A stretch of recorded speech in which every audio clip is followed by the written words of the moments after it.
You are listening to Armchair Healthcare, a podcast on pills, placebos, and policy.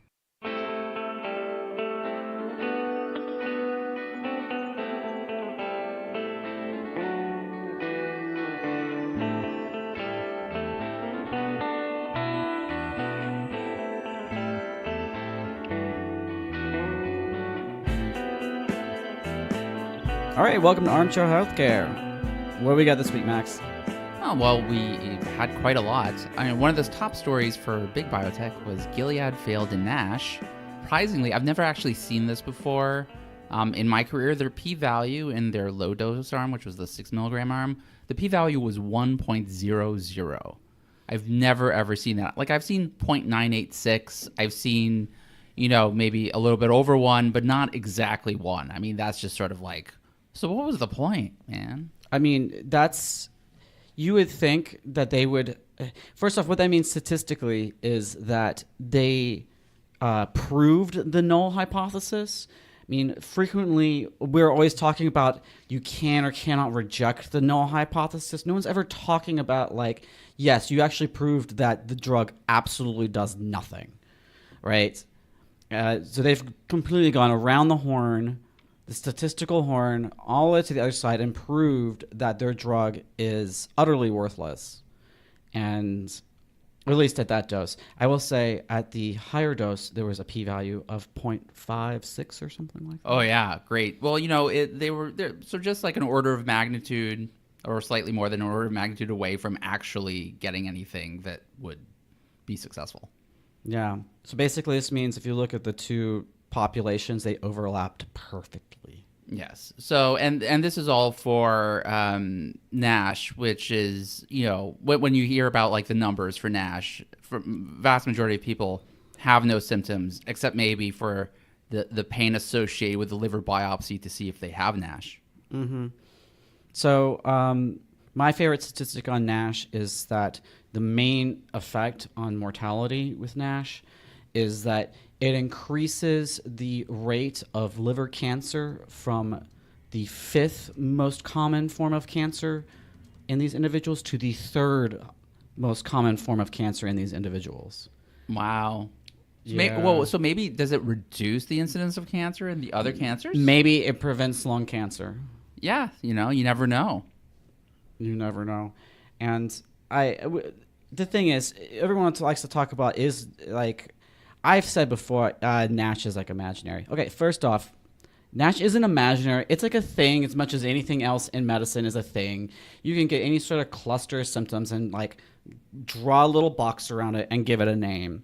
So we've done that with people that are like overweight and they got fat livers. That's NASH. So is it basically like the fibromyalgia for liver disease? Fibromyalgia is probably a more definitive disease than NASH is. That's pretty sad. At least fibromyalgia is defined by its symptoms, whereas NASH has no symptoms.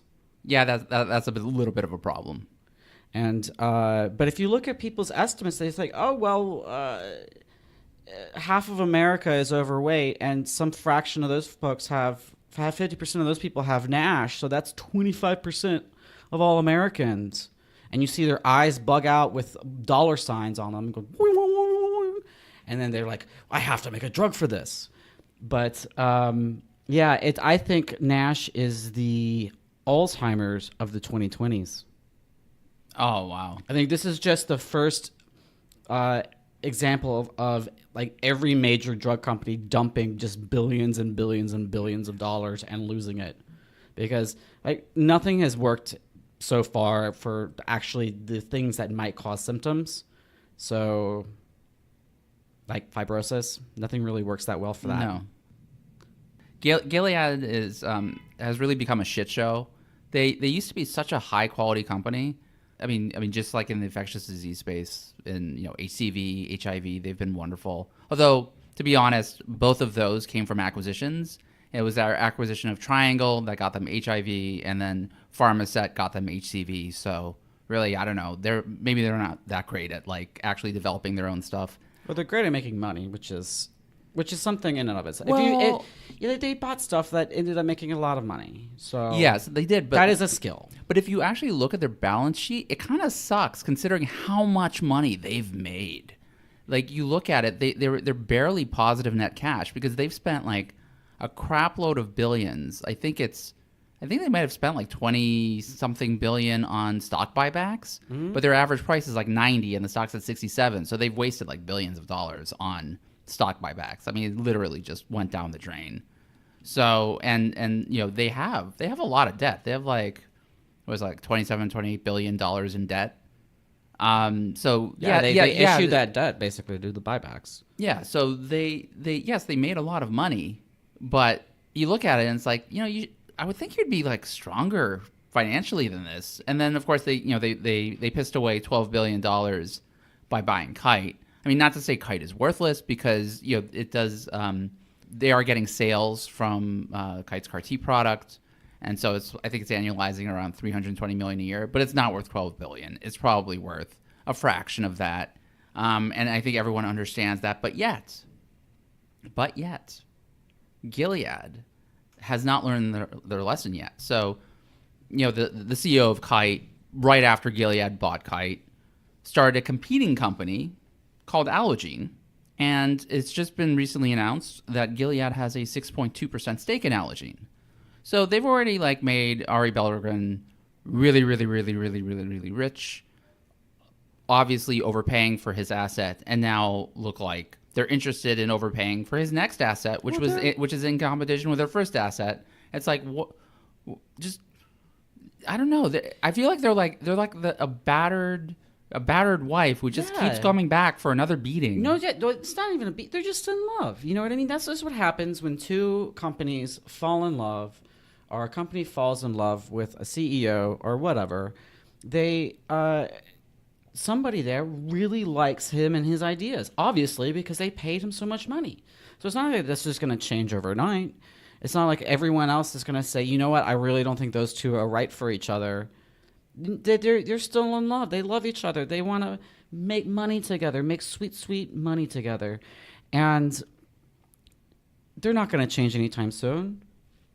Yeah, but my guess is the BD people probably got a bonus for consummating the Kite deal. Obviously, the Kite people made money. So now they're like, oh, that was successful, except for it helps everyone but the actual Gilead shareholders who are, facing kind of a, I don't know how many year low Gilead's at right now. I keep wanting to buy them for my own personal portfolio, but luckily I hold myself back, and it's been very helpful. If you look at their JP Morgan 16 slide, which I think this was sent over by Andy Biotech on Twitter, a large number of their late stage programs that they highlighted at the JP Morgan in 2016 have already failed. I'm going to go out on a limb here, and I am very critical of the Kite deal. I said at the time, whoa, 12 million sounds like a lot. Billion. 12 billion sounds like a lot. But I'm going to go out on a limb here, and I'm going to try and walk you through what I'm thinking they're thinking, and the logic that maybe redeems them to some degree in terms of that purchase. Because they're never going to make the money back on the DLBCL treatment of the CD19, right? It's never going to happen. There's just not that many people out there with that refractory disease. But if you're thinking about it in terms of what is the future going to be? All right, we've started off with natural products, and we started making our own drugs. Then we started making antibodies, monoclonal antibodies, and here we are. What's the next thing like that going to be? Right? You don't want to be the person that you want to be the Genentech in this situation, right? You don't want to be the Pfizer. And so they are thinking 10, 15 years in the future saying, all right, if cell therapy just in general is going to be a thing here in 10, 15 years, we want to have sort of our feet on the ground right now to start figuring out stuff to do with this. And Kite is one of the people that actually did it correctly. Yeah, but then all the people at Kite are probably now at Allogene, And so, what is Gilead really going to be getting going forward in terms of expertise in the cell therapy Well, you don't need the space? management. They're not the ones that actually put the Yeah, but I'm together. sure they brought like a lot of the team leaders eventually. We'll see what happens. I mean, I just feel like they can't get out of their own way. I don't know. I mean, all their management pretty much left, and so Well, they saw their stock just like dwindling, Well, no, and they're like, no, it wasn't their why? stock. The stock is No, like because they were making 50% off the high. No, but they were making like gazillions a year. So, I mean, I think they just saw that, like, look, fundamentally, the HCV franchise is just going to keep falling and falling and falling and falling. And there's nothing that they could actually buy or probably even develop that will be able to replace it because it was just such a huge franchise. So they're like, it's just going to be down year after down year. That's depressing. I'm out. Yeah, that's true. There's something to be said for just feeling good about your job, and even if you're making bazillions, it feels crappy if it's always going down, and that affects people. That's why people work for startups. Yeah. And then also And these take people a pay cut to do it. And also, these people, they don't really have to work again. I don't think their kids have to work. Their grandkids might not even have to work. So they've done pretty well. Anyway, moving on. So we're going to go from what's generally a high quality company, Gilead, which is fallen on some hard times just because of really comps, to one that's always been kind of crappy, which is Omeros. Yay, one of our favorites here on the show. Yes. So Omeros, and the only thing worse than Omeros are the Omeros cult members. We're talking to you guys. We know you're listening. Yeah, the Omorons. So they've been trumpeting. There was a press release today where Omeros talks about Omeros streamlines path to BLA, for their product for I'm not going to pronounce it the whole thing. It's just HSCT TMA. 721, right? Yeah, for OMS 721. So basically what the gist of it was, they were originally going to compare the data versus historical controls. And the FDA said, no, don't do historical controls. We'll, do response rate. Because, honestly, I don't think the FDA has ever approved anything versus historical controls. It's not something that they generally do. I don't think they put much value in it. So they basically said, do response rate, and then the rest of it is going to be a review issue. So, we'll make a determination based on the data. So, we'll look at it, what you give us, and then we'll decide. So, but the Omerons think that because, historical control data is no longer needed, that the FDA is dying to approve this. No, they're not dying to approve it. They just know that, the whole historical control thing would have been a whole waste of time. And so, now they have to do actually less work, and, they can do whatever. They did not promise anyone that they will, approve this product based on the data. They just said, we'll look at it and we'll decide later. Well, here, let's run a little philosophical exercise here, right? So they're saying to these guys, yeah, just show us the data, right? How's the FDA going to evaluate that data? Yeah. They're going to look at it and think, oh, this looks good or this looks bad. And on what basis will they know whether something looks good or bad? I think the FDA will just look at the patients. Are these generally severe patients that you would expect to respond or not? And then, they'll make some sort of determination based on that. They'll have an advisory committee. The doctors will say, oh yeah, I will totally use this. Or they'll say, no, there's really not much for me to go on here. And I have all these other things that are that I use. I know they're off label, but they kind of work.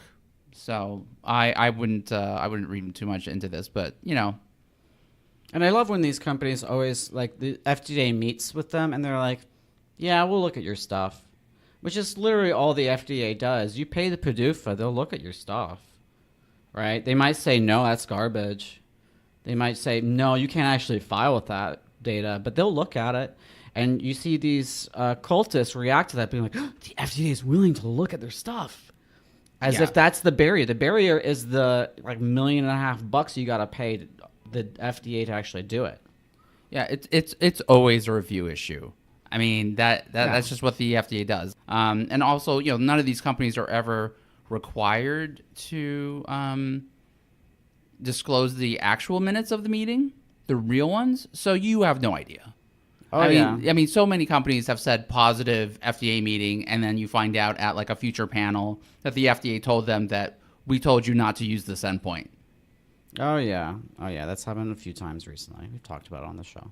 So yeah, the OMERons are all excited today, but they're gonna love this. Yeah, they love this, but in the long term though, truth comes out, and it's funny how like some of the OMERons are the same ones that were pushing like TGTX like a year ago or 2 years ago, and that's kind of at like all-time lows.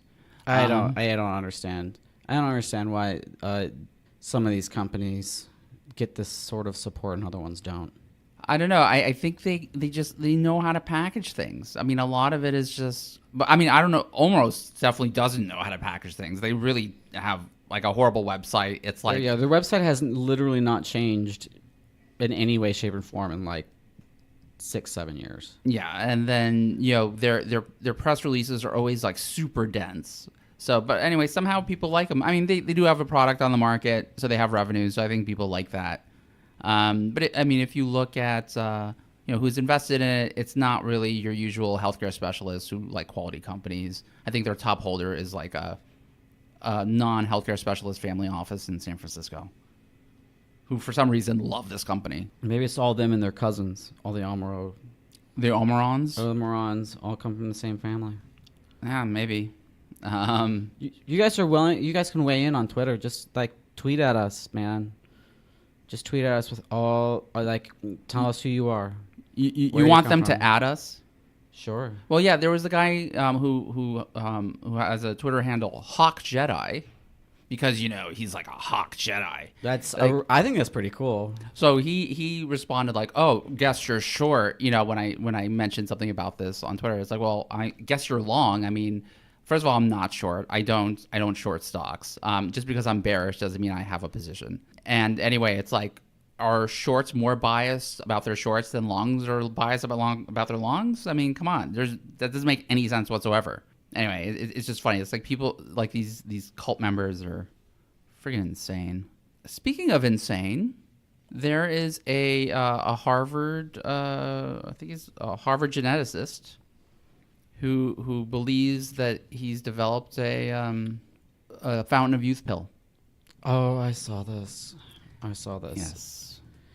Oy. Okay, so first off here. Oh, by the way, he has lent his.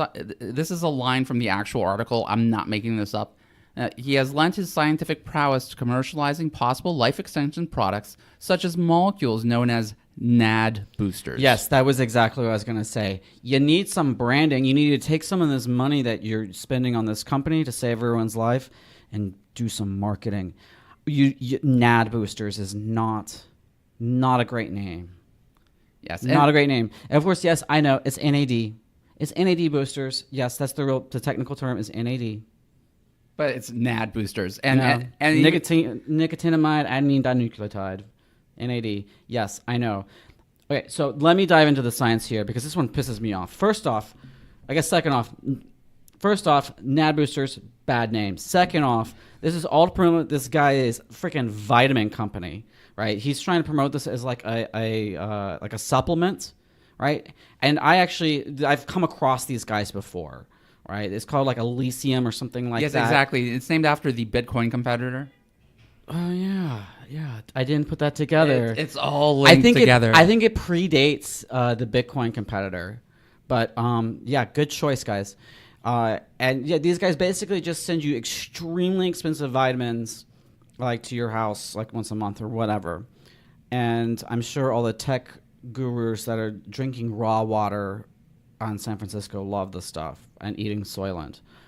But third, all this is a precursor molecule for NAD. Right? NAD is a natural thing that your body makes. Like plenty of, it's in every cell in large quantities, or at least enough for it to do all its business. It's really important for like running the machinery of your cell. There's quite a lot of it in your body already. It's not a vitamin. You don't need sources of it from outside because you can just make it out of sugar and crap, sugar and fat and everything that you normally eat. Everything on Earth, every single cell uses this as the basis of its metabolism. So it's quite abundant also in food.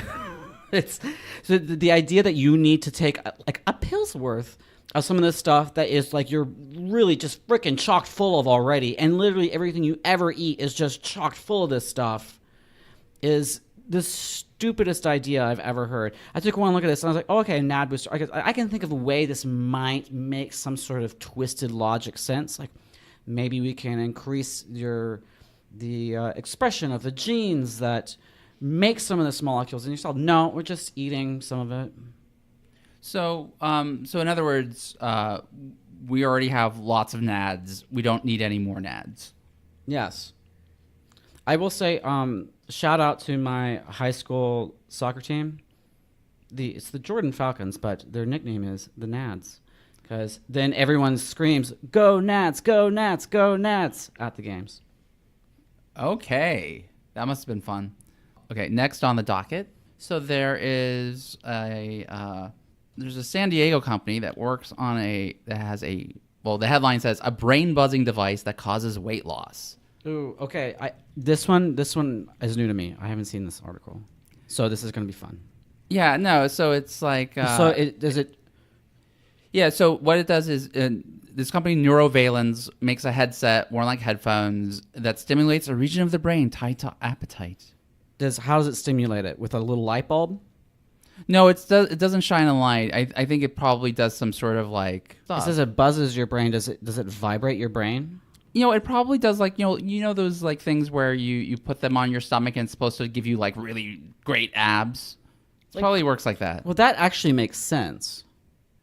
Yeah, but that doesn't work either. I think like transcranial brain stimulation is still pretty experimental. We shouldn't mess around with that.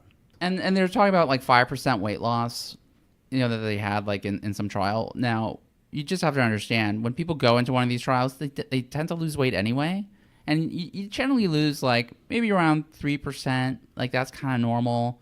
If they're doing 5%, that might be a little better, but you don't know. I don't know like how big that trial was. But also, you can also just do something called diet. Diet works. Diet works really well. And that kind of can change everything. Don't just wear a stupid headphone that's buzzing your brain. And my thing is, like, if you want, this is a stupid reason to stimulate your brain with electrodes. Like, if you're gonna stimulate your brain with electrodes, let's get real with it. I want to download karate into my brain, a la the Matrix, or something thereabouts, or maybe just like. Oh, I know that the military actually has looked at transcranial stimulation using like magnets, which actually is a thing that can actually cause some cognitive changes.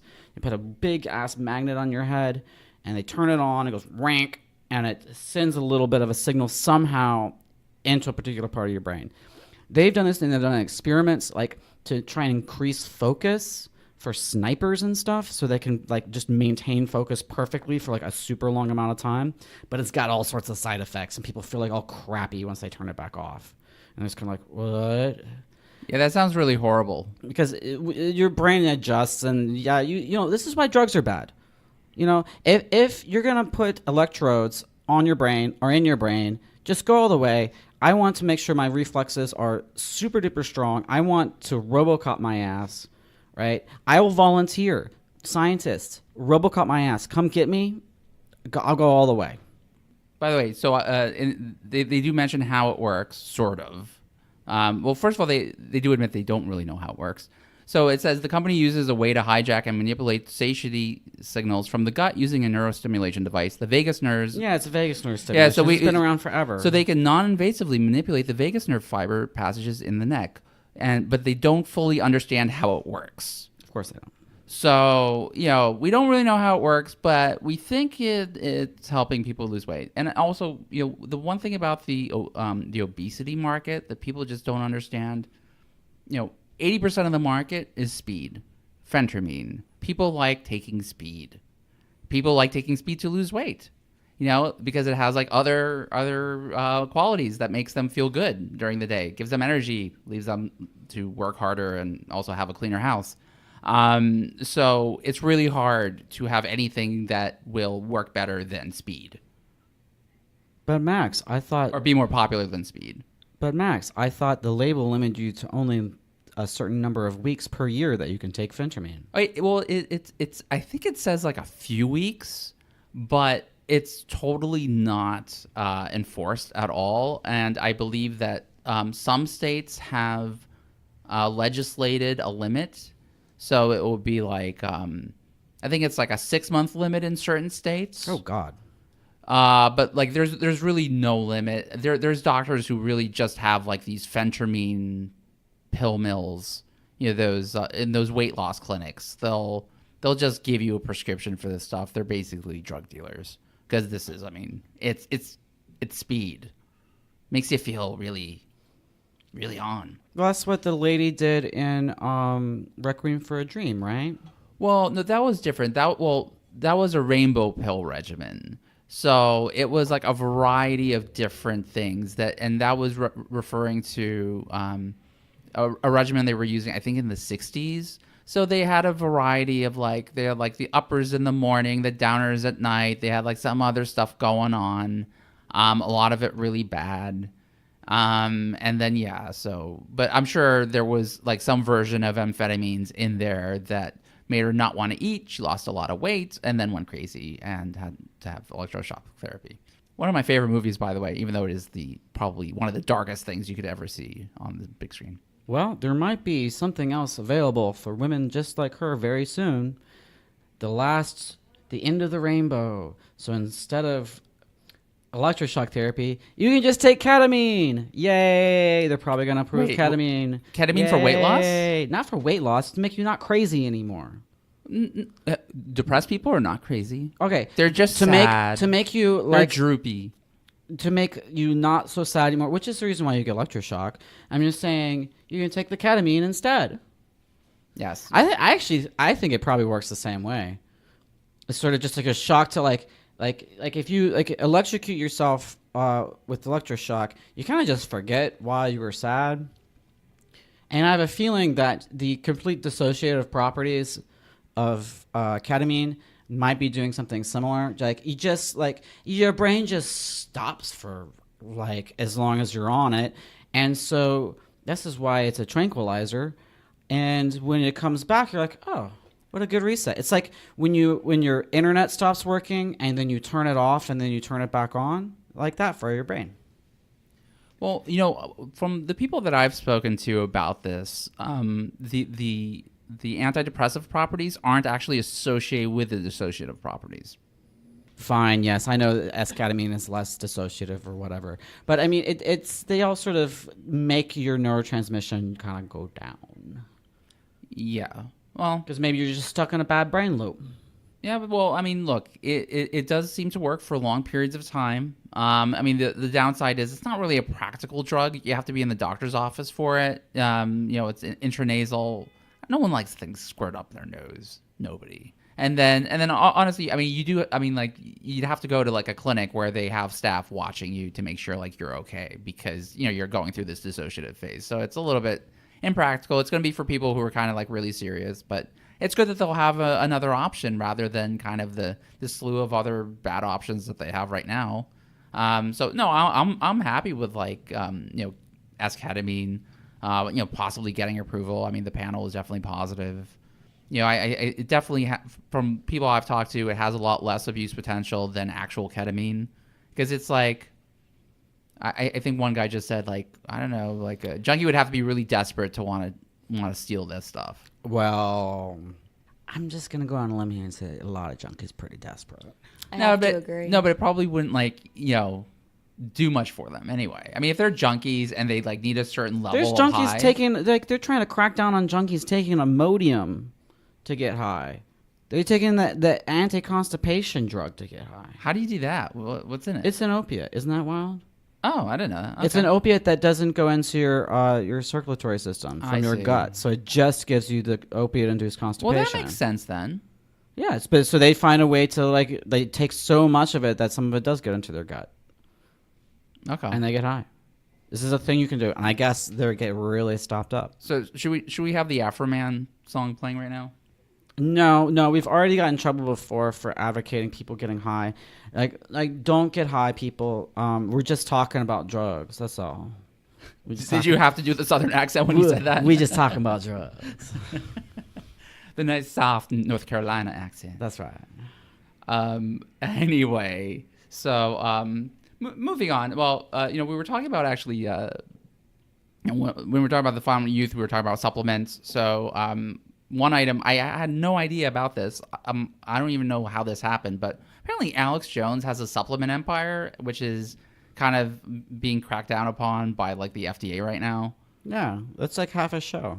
Who would buy supplements from Alex Jones? I mean, like, okay, even if I was a conspiracy theorist who liked the lizard people or whatever he talks about on his show, why would I think like he's a good person to buy vitamins from? Because of all the conspiracies surrounding medicine.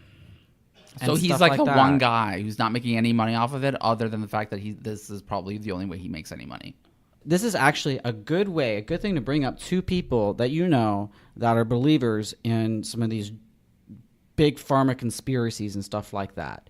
I mean, they say the big pharma's out there just to make money. And you're like, yeah, so is everyone else on all these like naturopathic cures and all that sort of stuff too. They're all trying to make money. Don't kid yourself. No one is doing this out of the good of their hearts. They're marketing this stuff to you just as much as anyone else is. They're doing it from the goodness of their heart because they're good humans. Like Alex Jones. Yeah, and Gwyneth Paltrow. She's just a good human, just selling jade eggs for your hoo-ha for like a couple $100. Yeah. Anyway, I mean, seriously, it's sort of like, it's like buying, I mean, would you want to buy a face cream from Marco Rubio? I don't think so. Should you buy it from like someone who's like an expert in it? No, since I mentioned the lizard people and Alex Jones, we might as well go down the related rabbit hole. And Iron Sky 2, I found out, is actually being released soon. So give us the background to the Iron Sky universe. So Iron Sky was a movie where, we thought we defeated the Nazis in World War II, but we were wrong. They are actually living on the moon. So it's basically about moon Nazis. Mm-hmm. That's the first Iron Sky. So Iron Sky 2 features the lizard people. Well, it's still Nazis, right? Yeah, there are Nazis involved. I saw kind of like a lizard Hitler in there. There's a lizard Hitler. Okay. This makes some sense. Yeah. Well, it makes some sense because actually the Nazis did believe in a lot of like really, really, really, really, really, really strange things. Like them going after the Lost Ark and Raiders of the Lost Ark was actually probably, if they did that, would be one of the more reasonable things they would have done. Well, let's go.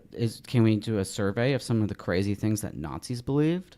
Yeah, there's like this theory that we're kind of inside like a globe of ice, like the Earth is. Like they had some sort of cosmology, like that was like the official cosmology of the Third Reich. It was mostly ice-based cosmology.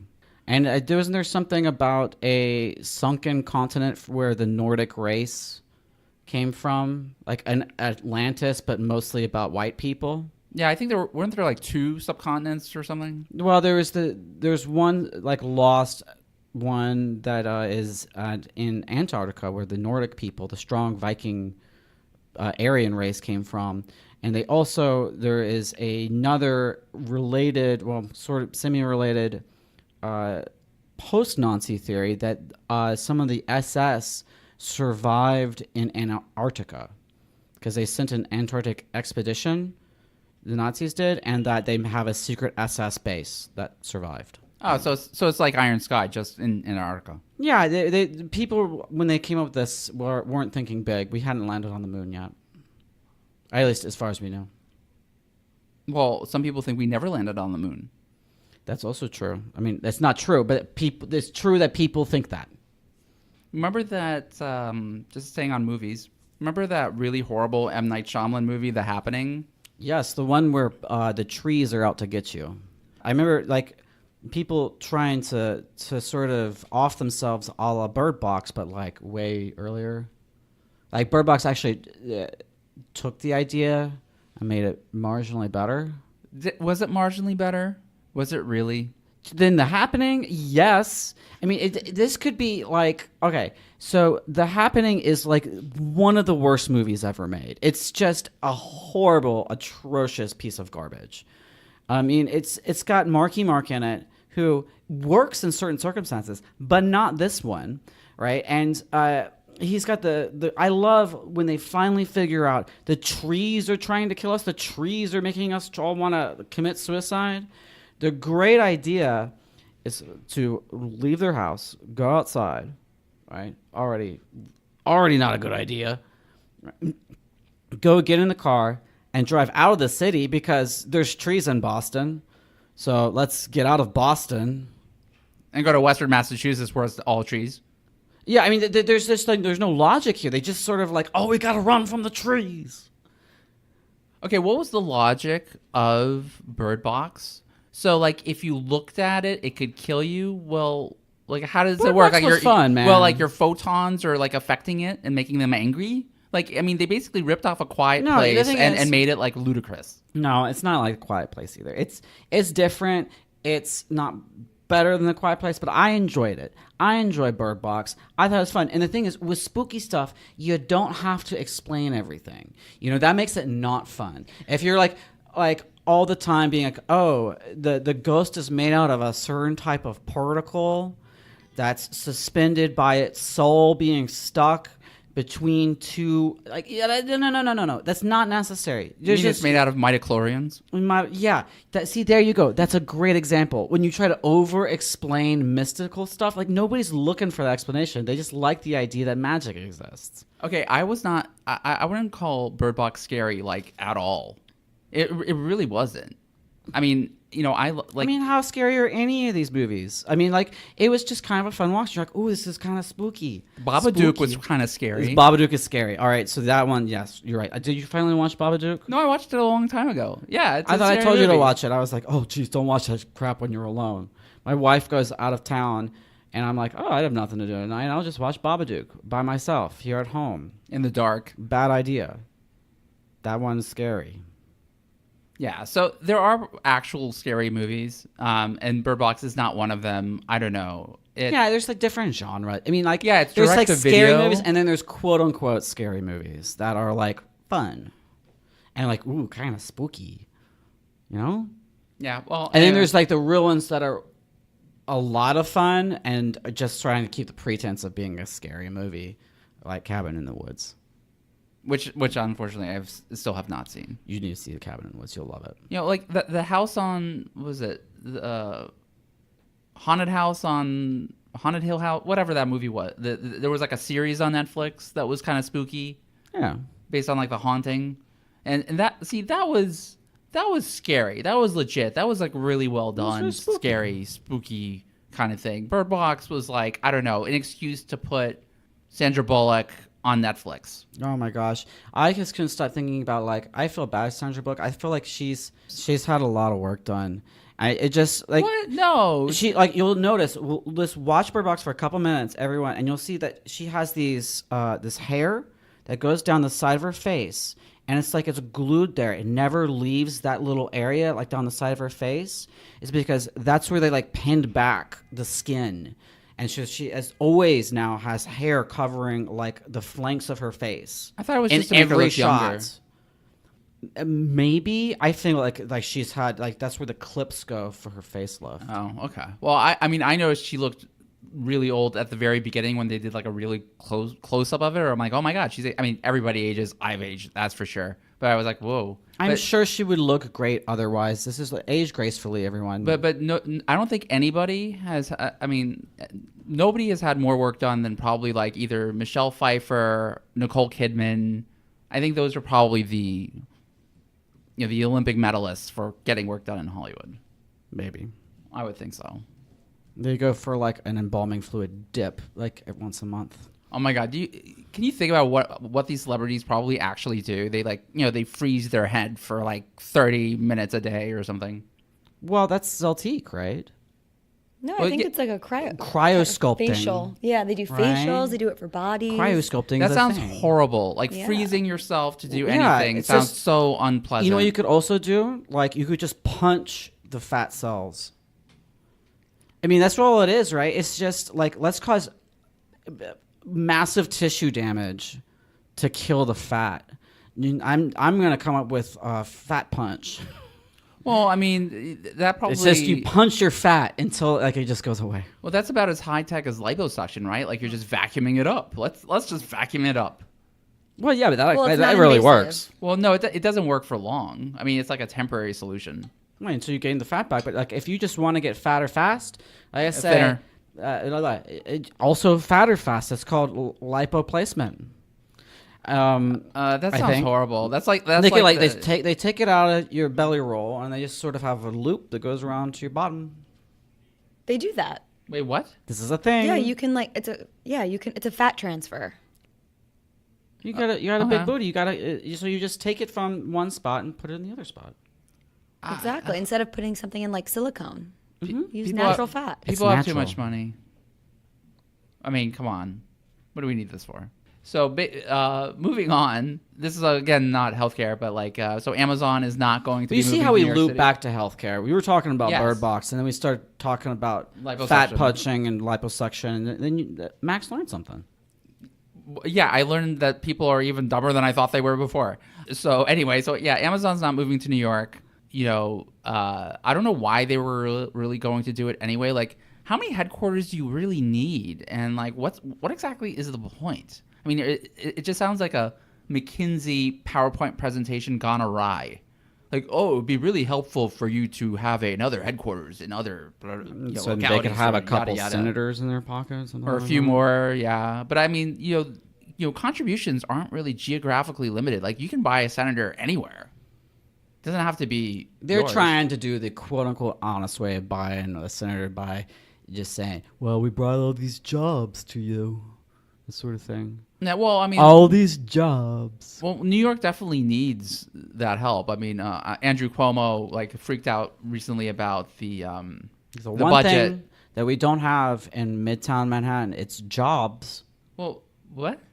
Yeah, that doesn't make any fucking sense, does it? What are you talking about? There's plenty of jobs in New York. Everyone from everywhere in the world moves to New York because they get a freaking job. Why do you think I live here? But they were going to Queens. They weren't going to Manhattan. They were going to Midtown. It's really close though. Not that close. It's like you need a passport. No. You got to take the subway lines that don't work. No, it is 2 stops away from exactly where we are right now. Yeah, the subway lines that don't work. The 7 works a lot better than most of the other ones. You actually don't know what you're talking about. Yeah. That's like when Foxconn says, "Well, no, we don't have a higher suicide rate." Like, it's the same suicide rate as all the others. Okay, so you're making a good point. The 7 still sucks, but you wouldn't be taking the 7 either if you worked there. You'd just be living somewhere nearby. Whatever. I'm fine with this. I don't care about Amazon.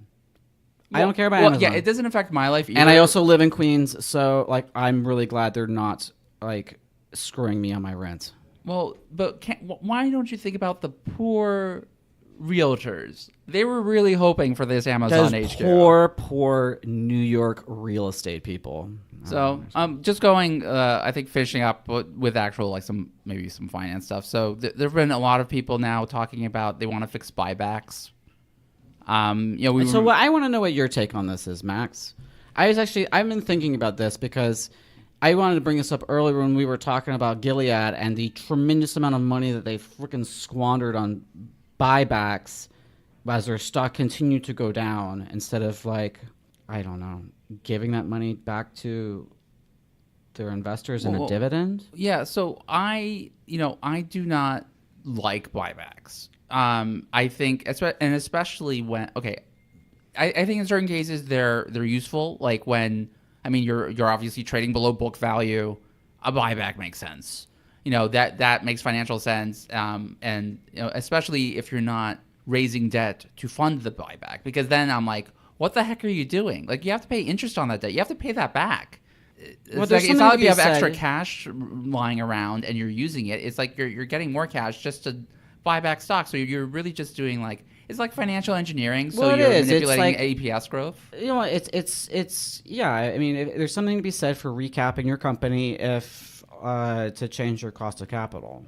No, I think that's like a thing. It's totally financial engineering, but I think that's uncapping your company, because it's like recapping is when you're adding capital. They're taking it out, and they're really, they're lowering the shares outstanding, and so like, oh look, we have 10% EPS growth, but like revenue growth is like 1%, and yada yada.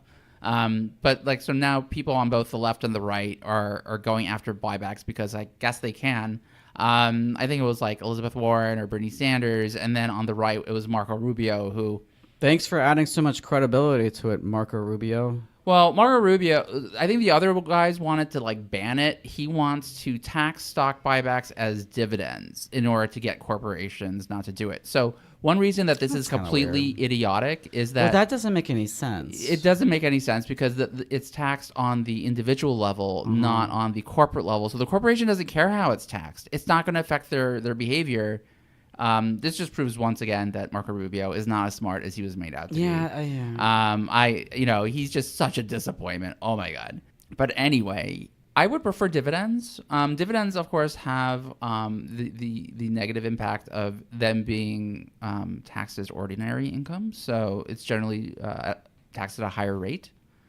Like stock buybacks theoretically are tax advantaged over dividends, but with dividends, you actually, as an investor, you have money in your pocket that came from the company and is the dividend. Like they actually sent you a check. With buybacks, I don't know. You don't know. I mean, they're kind of like manipulating the supply demand of the stock for a few days, so you don't know. There's lots of examples of just like straight up. And we don't think this is what Gilead was doing, but there's lots of examples out there of just straight up market manipulation using buybacks. I mean, they can buy back to, I believe it's a quarter of their daily volume on a given day, like from like the average of the previous 4 weeks, which is like can be a lot. Yeah, that's a lot. I mean, that can definitely move your stock up, and then I mean, just think about this example. Yeah, and you put that trade in at like the end of the day, whoop, and then you end up higher. Like a little bit each day. So here's an example of like the difference between stock buybacks and dividends for an investor. So, I mean, you could have a company that buy back stock all the way into bankruptcy. So let's say they would have spent $1 billion buying back their stock. Eventually they go bankrupt because they run out of money. They issued debt to do it. And then versus a company that issued $1 billion in dividends. Well, guess what? The investor on the other end would still have the dividends in their pocket. Those buybacks just went freak. All that money is gone. That benefit is gone. So dividends are just better. But I don't think that we should be legislating the stock buybacks, because once they start manipulating this, they manipulate other stuff, especially when it's like, this is like unimportant. This is like just some populist red meat to throw in. I'd rather they just get the SEC to actually go after corporate fraud. How about that? Just have government regulators do their jobs, their actual jobs, so you don't need any more regulation. Just get them to do their jobs. Don't make them like do the insider trading cases so they can get that really nice job at a law firm in 4 years. Get them to actually go after corporate fraud, which is unsexy, harder to prove, but probably is more protective of investors than insider trading, which has literally no discernible victims. So you heard it here first, guys. Max, soft on insider traders. I couldn't imagine why somebody coming from the buy side would feel that way.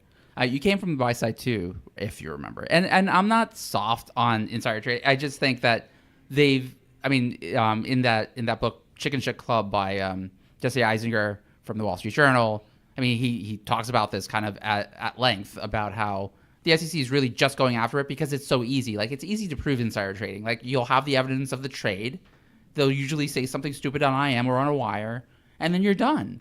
Like, you get a plea deal, you get a conviction, it looks really great, and it's all done like pretty quickly. Corporate fraud takes a while. I mean, you have to show that like people have intent. It's a long drawn out process, and so like the regulators get lazy. They'd rather do the easy one that gets them a really nice job. And unfortunately, that means that all these fraudsters out there get to be serial frauds. I mean, how many of these some of these crappy biotechs, I mean, they totally should have been put away like years ago. But they don't. They just like they'll just keep going and going and going. Even ones that went to jail still have companies, though, Max. Yeah, like Sam Waxel. Yes, I mean, come on, guys. But that, so Cadman, which he started after the Imclone debacle, the stock isn't doing so well. I think it's down like 80% or more after the IPO. Well, they did IPO and they raised money, so. Didn't a spinoff of Cadman just get Yeah, bought, though? so I don't know. Yeah, Did he I don't make money on that? I'm sure he made money somehow. He's just a lucky dude, man. Or maybe he's a genius. He's not. Maybe I met he's him. an evil genius. He's evil. He's not a genius. So anyway, that's all I have. All right. Well, I never have anything. So, how about you, Brianna? Nope. Be sure to like and subscribe, and don't follow any of our advice for any reason, because we're not medical people, or we're not giving medical advice, and also not investment advice. Yeah. And Yeah, exactly. So anyway, thank you very much for listening. Thank you. see you next week. Bye. Our theme music is by Hazar.